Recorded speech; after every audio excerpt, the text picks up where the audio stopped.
Bienvenue dans un nouvel épisode captivant d'Au cœur des stars, où nous explorons les vies fascinantes des figures qui ont marqué l'histoire à travers leurs triomphes et leurs défis personnels.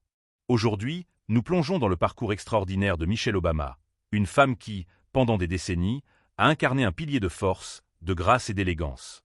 En tant que première dame des États-Unis de 2009 à 2017, elle a navigué avec une résilience remarquable à travers le tourbillon médiatique qui a accompagné sa vie aux côtés de Barack Obama, le 44e président des États-Unis.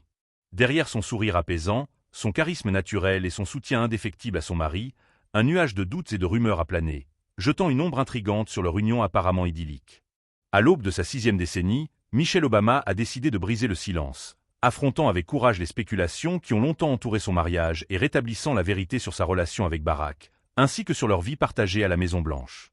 Avant de plonger profondément dans ces rumeurs captivantes, prenons le temps de retracer la jeunesse de Michelle et Barack, leur rencontre fortuite, et les origines de ces murmures persistants qui ont alimenté les imaginations.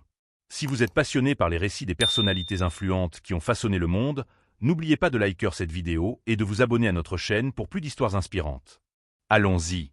Michelle Lavone Robinson naquit le 17 janvier 1964 à Chicago, dans l'Illinois, au cœur d'un foyer modeste mais imprégné de valeurs solides et d'une détermination inébranlable.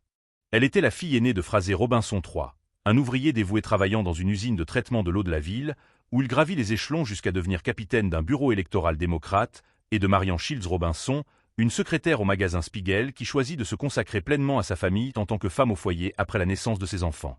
Ce choix reflétait une époque où les rôles genrés étaient strictement définis, mais Marian y insuffla une passion pour l'éducation, veillant à ce que Michelle et son frère Craig, nés 21 mois plus tôt, grandissent dans un environnement stimulant. Fraser, malgré une santé fragilisée par une sclérose en plaques diagnostiquée jeune, incarnait une figure de persévérance, travaillant dur malgré la douleur pour offrir une vie stable à sa famille.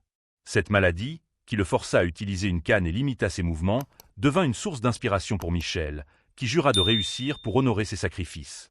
Les origines de la famille Robinson et Shields s'enracinent profondément dans l'histoire afro-américaine, remontant à l'époque pré-guerre civile. Du côté paternel, Michelle est une descendante du peuple Gula, une communauté d'origine africaine établie dans la région du Low Country en Caroline du Sud, connue pour sa culture riche et sa langue créole unique. Son arrière-arrière-grand-père, Jim Robinson, naquit esclave en 1850 sur la plantation Friendfield, près de Georgetown, en Caroline du Sud.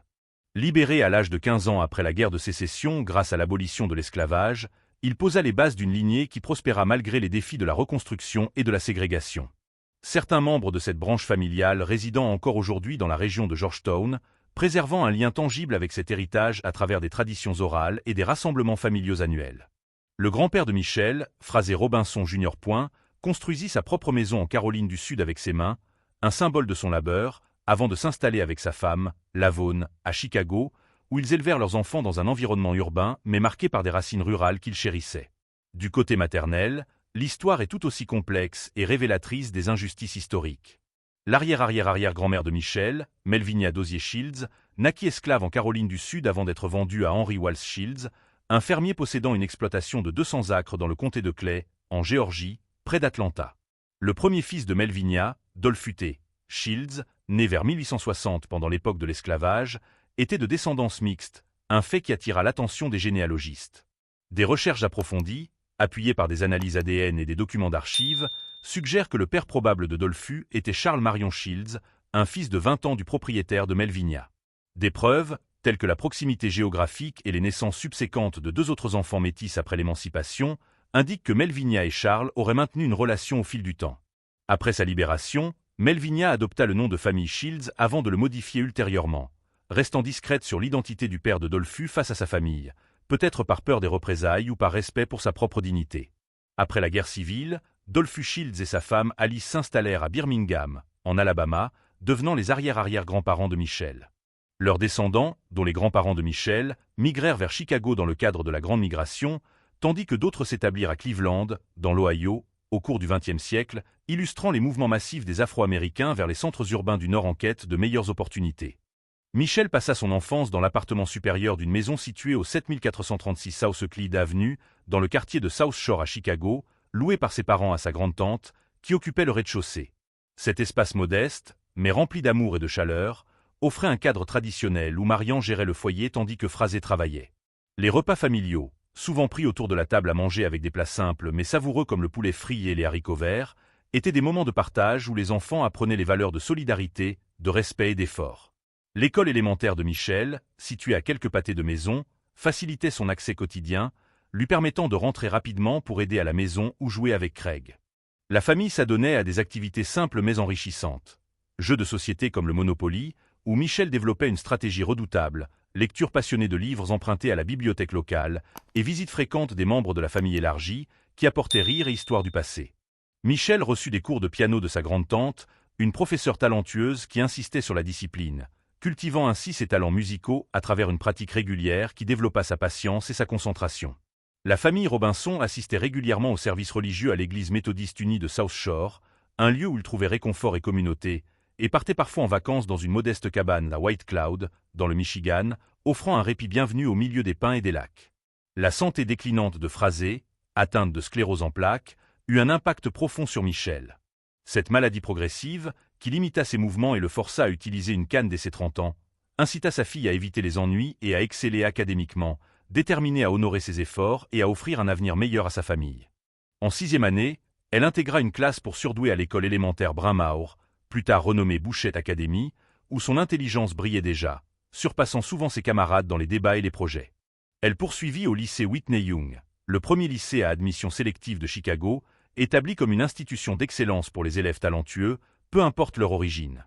Là, elle côtoya Santita Jackson, fille de Jesse Jackson, partageant des trajets de 3 heures aller-retour en bus entre le South Shore et le Near West Side. Malgré l'anxiété liée aux préjugés raciaux et de genre, où les voisins ou les professeurs préféraient interroger son frère aîné Craig, perçu comme plus représentatif, plutôt qu'elle, Michel choisit d'ignorer la négativité, la transformant en une motivation puissante. Elle maintint une place sur le tableau d'honneur tout au long de sa scolarité, s'inscrivit à des cours avancés en littérature et en sciences, devint membre actif de la Société nationale des honneurs, et occupa le poste de trésorière du conseil étudiant, démontrant un leadership naturel. En 1981, elle termina sa scolarité secondaire comme 2e de sa classe, un accomplissement qui reflétait sa résilience, son ambition et son refus de se laisser définir par les stéréotypes. Encouragée par son frère Craig, qui avait brillé à Princeton et obtenu son diplôme en 1983, Michel s'inscrivit à l'université de Princeton en 1981, déterminée à surmonter les doutes de certains enseignants qui la mettaient en garde contre des ambitions jugées trop élevées pour une jeune femme issue d'un quartier modeste. Elle choisit une spécialisation en sociologie, fascinée par les dynamiques sociales, et une mineure en études afro-américaines, désireuse d'explorer ses racines, obtenant un baccalauréat SR avec distinction en 1985. Sa thèse de 99 pages, intitulée Princeton Educated Blacks and the Black Community, supervisée par le professeur Walter Wallace, était un travail ambitieux qui analysait les perceptions raciales et le confort des diplômés afro-américains avant et après leur passage dans une université d'élite. Malgré un faible taux de réponse à son questionnaire, moins de 90 anciens élèves sur 400 répondirent. Ses conclusions, qui contredisaient son hypothèse initiale d'un lien fort maintenu avec la communauté noire post-Princeton, révélèrent une évolution personnelle significative et une réflexion profonde sur l'identité. Sa première année à Princeton fut marquée par un sentiment d'isolement, attribuable à l'absence de parents universitaires dans son entourage immédiat et à son manque d'exposition à cet environnement privilégié. Une anecdote marquante fut la tentative de la mère d'une colocataire blanche de la faire réaffecter en raison de la race de Michel, un incident qui souligna les tensions raciales persistantes même dans un cadre académique prestigieux. C'est à Princeton qu'elle prit pleinement conscience de son identité ethnique, ressentant un détachement malgré les efforts des professeurs et des pairs pour l'intégrer. Elle s'impliqua activement au Third World Center, aujourd'hui Carla Phil Center, un espace de soutien pour les étudiants issus de minorités, où elle géra un centre de garde d'enfants et organisa des séances de tutorat après l'école, démontrant un engagement communautaire précoce. Elle remit également en question les méthodes d'enseignement du français, plaidant pour une approche conversationnelle plus adaptée, un signe de son esprit critique. Cette expérience renforça sa détermination à embrasser à la fois son intelligence et son identité noire, un équilibre qu'elle peaufinera au fil du temps. Après Princeton, Michel poursuivit à la Harvard Law School, obtenant un Juris Doctor, JD, en 1988 après 3 années d'études intenses. Mentorée par Charles Ogletree, un professeur respecté qui reconnut son potentiel, elle résolut les conflits internes nés à Princeton, entre les attentes de ses parents et son désir d'affirmation personnelle, en réalisant qu'elle pouvait concilier ses racines avec ses ambitions. À Harvard, elle participa à des manifestations pour le recrutement de professeurs issus de minorités sous-représentées, un combat qui reflétait ses valeurs, et travailla au Harvard Legal Aid Bureau, où elle aida des locataires défavorisés à naviguer dans les complexités juridiques du logement, renforçant son sens de la justice sociale. troisième première dame à détenir un diplôme de troisième cycle après Hillary Clinton et Laura Bush, elle exprima plus tard sa gratitude pour ces opportunités inattendues qui lui ouvrirent des portes qu'elle n'aurait jamais imaginées dans son enfance. Après ses études, Michelle débuta comme associée au cabinet Sidley et Austin à Chicago en 1988, se spécialisant en droit du marketing et de la propriété intellectuelle, un domaine où elle excellait grâce à son esprit analytique. C'est là, en 1989, qu'elle rencontra Barack Obama, un stagiaire d'été placé sous sa supervision. Parmi les rares Afro-Américains dans ce cabinet prestigieux, leur première interaction, un déjeuner d'affaires suivi d'un rassemblement communautaire où Barack impressionna par son éloquence, marqua le début d'une attirance mutuelle fondée sur des contrastes. Une éducation stable pour Michelle, marquée par un foyer uni, et une vie plus aventureuse pour Barack, façonnée par des expériences internationales. Leur premier rendez-vous, pour voir Do the Right Thing de Spike Lee, un film qui explorait les tensions raciales avec une intensité rare, c'est là leur lien. Après une fausse couche éprouvante en 1996, ils eurent recours à la fécondation in vitro pour concevoir Malia Ann, née le 4 juillet 1998, et Natasha, surnommée Sacha, née le 10 juin 2001, des naissances qui renforcèrent leur engagement familial. Barack Hussein Obama, né le 4 août 1961 à Honolulu, Hawaï, au Kapiolani Medical Center, débuta sa carrière comme organisateur communautaire à Chicago après ses études à l'Université Columbia, avant de devenir avocat en droit civil à Harvard, où il fut le premier président afro-américain de la Harvard Law Review. Élu au Sénat de l'Illinois en 1996, il se concentra sur la santé, l'éducation préscolaire et les réformes judiciaires avec un style pragmatique. Son discours à la Convention nationale démocrate en 2004 propulsa sa notoriété, menant à son élection au Sénat américain. Sa présidence, 2009 à 2017, vit l'adoption de l'Affordable Care Act, la loi Dodd-Frank et des succès en politique étrangère, comme l'opération contre Oussama Ben Laden. La famille Obama, restée à Chicago jusqu'en 2009, déménagea à Washington avec Malia et Sacha, qui fréquentèrent des écoles privées comme Sidwell Friends. Michelle limita ses absences pendant la campagne de 2008, s'appuyant sur sa mère, Marian, pour les soins aux enfants à la Maison-Blanche, un soutien crucial dans leur vie publique. En tant que première dame, Michelle lança Let's Move pour lutter contre l'obésité infantile, promouvant des habitudes saines avec des initiatives comme les jardins potagers de la Maison-Blanche.